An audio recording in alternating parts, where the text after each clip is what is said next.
From the Detroit Free Press, it's Monday. Here are today's top stories, presented by Bush's Fresh Food Market.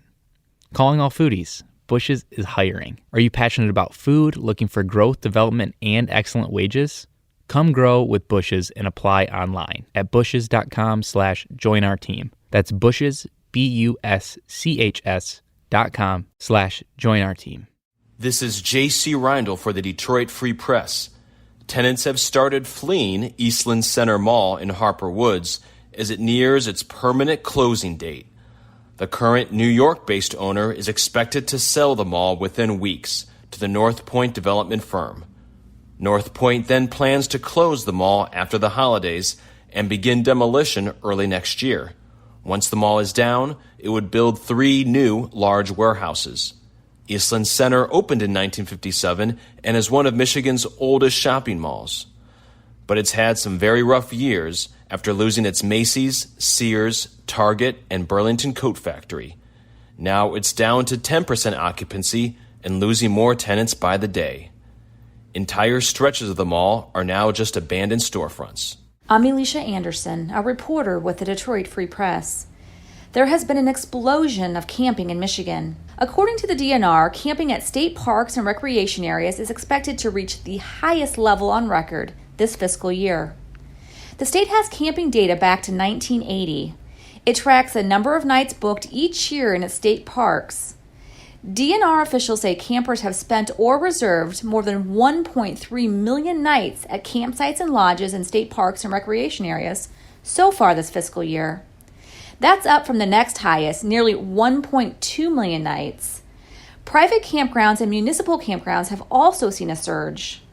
Changing behavior during the pandemic spurred more camping. That includes the ability to work remotely, which has turned campgrounds into offices. For more on the camping craze, head over to freep.com. This is Chanel Stitt from the Detroit Free Press. A study was conducted by a software company called Dynamometrics to see how investment deals impact surrounding residential and commercial areas. The study is based on data from the Michigan Economic Growth Corporation's investment deals in collaboration with private investors. The MEDC and other investors put $1.1 billion into the state's residential and commercial properties.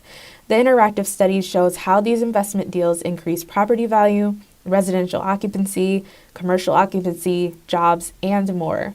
What they found is that investments create impact on residential and commercial properties depending on the location of the project, whether it's in a geographical disadvantaged area, small town, or large city.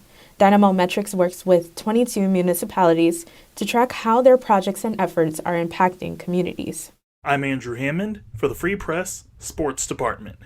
The Hamtramck Little League team of 1959 is no longer sitting alone.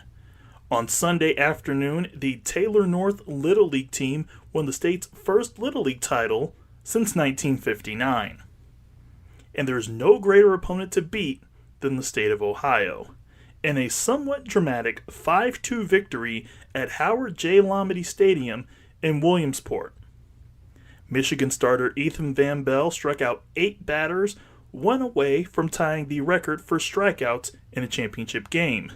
At the plate, Jackson Surma drove in 4 of the 5 Michigan runs off of 2 hits, including the double that helped seal the deal in the bottom of the 5th inning. As the celebration began and continued, back home in Michigan, the Detroit Tigers and even Governor Gretchen Whitmer offered their congratulations to the boys. For more stories from the Detroit Free Press, be sure to check out freep.com. That's FREEP.com. If you're a fan and want to support our quality local journalism, subscribe. Go to freep.com/special offer.